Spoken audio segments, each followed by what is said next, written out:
Autumn spread a carpet of amber leaves across the narrow streets of the small town, when Amelia, at 15, sat on the porch of the simple house, needle and thread between her small fingers. The colourful fabric slipped from and returned to her hands with the dexterity of someone who carried, unknowingly, the silent heritage of her grandmother Eleonora. She was sewing a small patchwork bag, her large bright eyes immersed in dreams still unattainable. Inside the house, Susan watched her daughter from afar, wiping her hands on the floral apron. Pride sparkled in her tired eyes, while her mind was already listing ways to support that shyly budding talent. A brief smile crossed her face, soon erased by the sound of Brandon, leafing through books impatiently. At 18, Brandon seemed to carry the weight of all the future days. Bent over a table cluttered with math notebooks, he studied as if his approval were the only thread capable of sustaining the family. Tension shaped every line of his young face, and his heavy breathing filled the silence of the house. Michael, the father, arrived home from work shortly after, still with his tie loose and fatigue etched into his body. When he saw his eldest son focused, he placed a firm hand on his shoulder, a gesture of approval that was rare and precious. A brief kiss on the forehead sealed the expectation that hung in the air, invisible but so dense it seemed to make the walls tremble. From the porch, Amelia watched the scene in silence. Her fingers gripped the fabric she was sewing more tightly, a slight tremor running through her hands. Without words, she understood that to be seen she would need to prove her worth in another way, and at that moment, she promised herself she would not give up. The years passed like pages of a book turning in the wind. Amelia grew up but never abandoned her passion. In the back of her shop, which was now her home, where she shared a room with piles of fabrics and colourful threads, each piece she created told a story. At 28, her delicate face still held that same hopeful glow, although now a few worry lines began to appear around her brown eyes. "It's perfect!" exclaimed Olivia, her best friend, as she tried on Amelia's latest creation, a patchwork silk bag with delicate embroidery depicting wildflowers. "How do you manage to transform scraps that would have been thrown away into something so beautiful?" Amelia smiled, the brown hair falling in curls over her flushed face. "I learned from Grandma that nothing is truly useless. Every piece has potential. It just needs to find its right place." That same day, upon returning to the house where she grew up, Amelia found Brandon sitting in the living room, with his impeccable posture and the suit that looked like armour. At 31 years old, he was already a manager at an accounting firm, engaged to Rebecca, a respected doctor, and owner of an apartment in the best neighbourhood in the city. "How's the little shop going?" he asked, his tone bordering on condescending. "It's going well," replied Amelia, placing her box of materials on the table.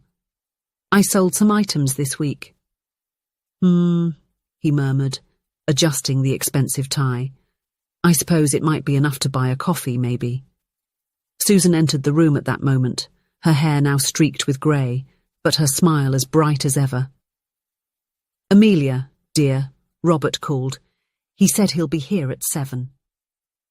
Amelia's face lit up at the thought of her fiancé. Robert had been a ray of sunshine in her life for the past 2 years. He believed in her talent, had helped set up her little store downtown, and together they dreamed of a future where her art could flourish. "Is the wedding still set for spring?" Brandon asked, checking his very expensive watch. "Yes," Amelia replied, a dreamy smile on her lips. "We will get married soon." Brandon nodded, but his gaze revealed doubt. "I hope you have a good plan B. Dreams are beautiful, but they don't pay bills."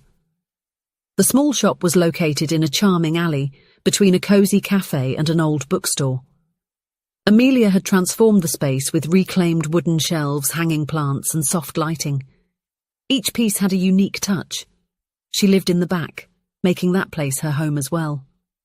As it turned out, things were not going so well. The bills started piling up. On a cold autumn morning, Amelia arrived at the shop to find an eviction notice posted on the door. Her world came crashing down. She tried to contact her fiancé, but Robert, once so present, became distant, always with excuses, and did not answer the calls. She became desperate and began to ponder her brother's words that dreams don't pay the bills. Maybe he was right. On the same day, when she was already at rock bottom, she received a message from Robert ending their relationship. "I can't build a future with someone who lacks stability. I got a job outside the country, I hope you understand," said the cold and impersonal text. In a few hours, everything crumbled. That breakup seemed so sudden. The bills, everything had collapsed. That night, alone in the shop, Amelia discovered that dreams could collapse like sandcastles. When she closed the accounts, she realized she was in much more debt than she had imagined. The rent was overdue, the suppliers were pressing, and now she didn't even have the man she loved to help her in the most difficult time. Sitting on the cold floor, surrounded by the creations she loved so much, Amelia finally understood the weight of Brandon's words over the years. Maybe she really was just a naive dreamer. The rain was still falling when Amelia rang the doorbell at her parents' house, a worn suitcase by her side. Susan opened the door and immediately enveloped her daughter in a silent hug that said everything. Michael appeared right behind her, his wrinkled face showing concern. "The store," he began hesitantly. "I closed it," replied Amelia, her voice choked. "I couldn't keep it running." "And Robert?" asked Susan, though she already knew the answer. Amelia just shook her head, unable to repeat the words of the breakup. Her father grabbed her suitcase, and together they entered the house that smelled of cinnamon and memories. "You can stay here as long as you need," Michael said, holding her hand. "We'll figure it out." That's when Brandon appeared on the stairs coincidentally. He had arranged to stop by that night to drop off something he had bought for his parents. Seeing Amelia with the suitcases, he had an expression of irritation. "What happened?" he asked, observing the boxes on the floor. Susan briefly explained the situation, seeking understanding with her gaze. Brandon was silent for a moment, then let out a bitter laugh. "It was obvious this was going to happen," he said. "Those who live on dreams eventually wake up one day." Michael asked his son to stop, but the young man continued, as if releasing years of accumulated resentment. "While I was studying all night, you were making your little bracelets. While I was working unpaid internships to build my resume, you were selling colourful cushions. And now, I have my life, my apartment, my career. And you're back at your parents' house." "Brandon," Susan reprimanded, horrified. "No, Mother. Someone needs to tell the truth. You have always been a burden to this family, Amelia. Do you think everyone can follow their dreams? The real world doesn't work like that." A deafening silence filled the kitchen. Amelia took a deep breath, feeling the hot tears rolling down her face. Slowly, she stood up. "Thank you for your honesty, Brandon," she said, her voice trembling but firm. "I always knew what you thought of me, but I never imagined you would consider me a burden." Without another word, she picked up her bag and headed to the old room, leaving behind her dismayed family and Brandon, perhaps regretting having been so harsh. That night, lying on her teenage bed, Amelia cried all the tears she thought she had inside her. Her eyes burned, her chest was heavy, and for the first time she didn't even have the strength to dream. When the sun rose, there was no decision at all, just exhaustion, and a desolate silence where hope once resided. Lacking the spirit to resume sewing, she stashed her threads and needles at the back of the wardrobe. For months, she worked as a cashier at a neighborhood supermarket. The hours passed slowly amid the beeping of products and forced smiles. Her body was present, but her soul seemed constantly elsewhere, in another life she herself had buried. But the absence of sewing began to hurt, not abruptly, but like a longing that slowly infiltrates through the crevices of everyday life. She missed the sound of scissors cutting fabric, the smell of cotton, the feeling of creating something with her own hands. It was as if, by denying her craft, she was denying a part of herself. It was during an unassuming conversation with a friend that something rekindled. "You speak with your eyes when you talk about sewing, Amelia. That doesn't go away. it just falls asleep. Driven by this impulse, she decided to take the risk again, but with her feet on the ground. She rented a simple studio apartment and moved there. The place had peeling walls and a window that let the morning sun in. She returned to sewing, and with the first piece finished after the long hiatus, she cried. Not out of sadness, but out of reunion. She then remembered what her grandmother Eleonora used to say while sewing, with the wisdom of someone who had started over many times in life. Sometimes the thread breaks, Amelia, but it is always up to us to decide whether to leave the fabric torn or to start the stitch again. Her new collection was different, denser, more genuine, inspired by her grandmother's patterns, but reinvented with her own traits. Each bag was a small victory, made with different fabrics, colourful, some with prints, with repurposing and memory. They were pieces that carried not only fabric, but scars transformed into art. "You should share this online," suggested her co-worker, upon seeing the creations. People love stories of transformation and exclusive handmade things. With hesitation, Amelia created a social media profile. She photographed her pieces in the morning when the light was perfect and told the story behind each one. At first, only a few friends followed her. But then, something unexpected happened. Almost a year into this exhausting routine, a fashion influencer found her profile and was charmed by a specific bag, made with scraps from a patterned dress bought at a thrift store. It was a creative and very practical piece. Knowing Amelia's story and seeing her good taste, overnight, hundreds of people wanted a similar piece. In the following months, her venture grew organically and consistently. Amelia hired 2 local artisans to help her, forged partnerships with thrift stores, and became a reference in sustainable fashion in the region. Her parents visited her frequently. Brandon, however, kept his distance. The regret for what he had said that rainy night consumed him, but pride prevented him from seeking reconciliation. Time followed its relentless course. While Amelia's company flourished, Brandon's life took an unexpected turn. The company where he had worked for years announced a global restructuring. Entire departments were eliminated, including his. Brandon found himself unemployed for the first time in his life. The work friends, whom he discovered were not real friends, drifted away. The finance department became too heavy a burden, and Rebecca disappeared. At that moment of difficulty, and extremely embarrassed, he gathered the courage to call his parents. "Can I stay with you for a while?" he asked, his voice choked. "Of course, son," Susan replied without hesitation. "This will always be your home." When he arrived at the family residence, carrying a suitcase with his belongings, Brandon was greeted with warm hugs. His childhood room was ready to welcome him, clean and cozy.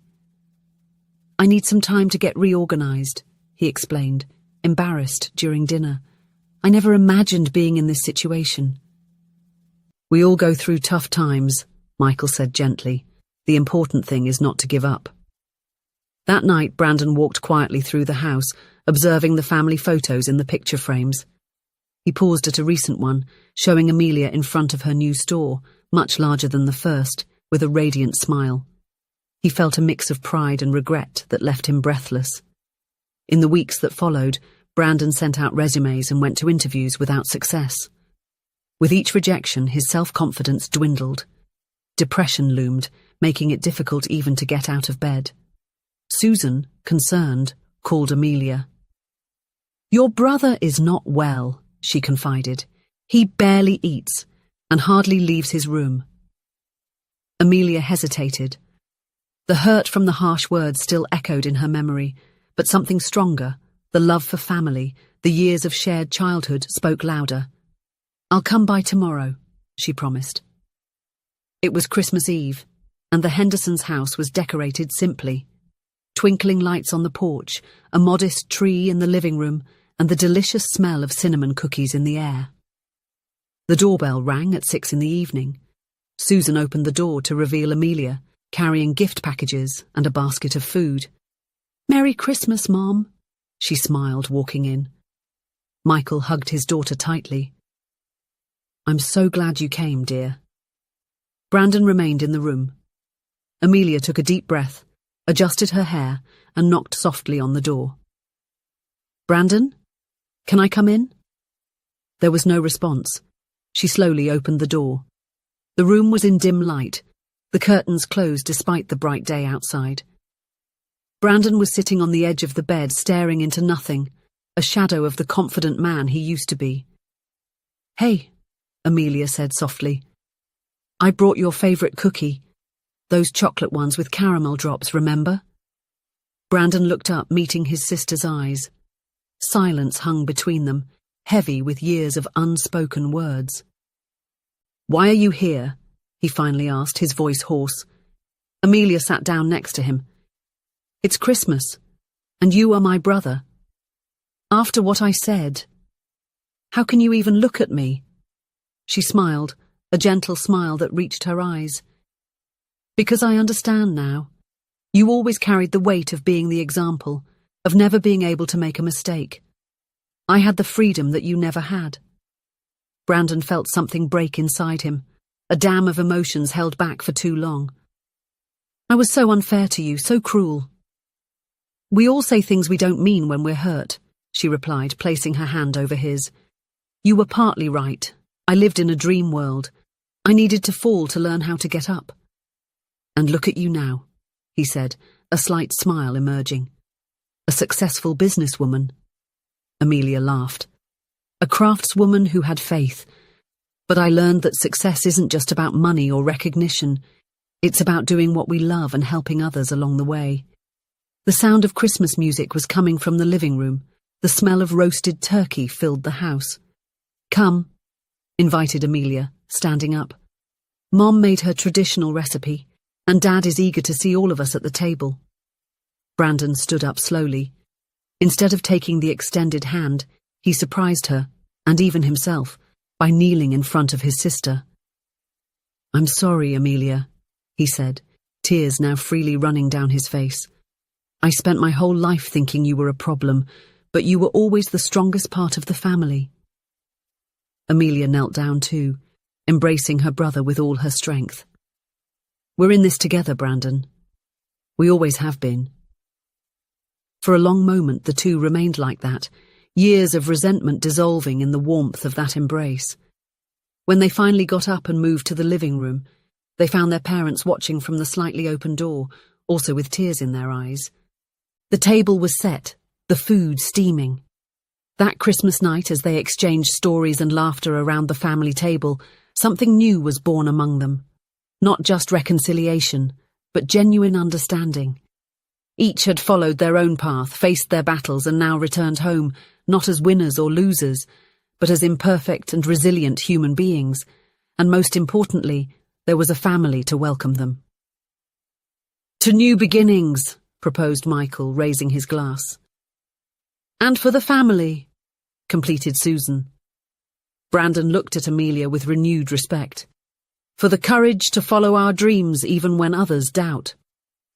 "And for love," Amelia concluded. "That finds us at the right moment, even when we think we've lost it forever."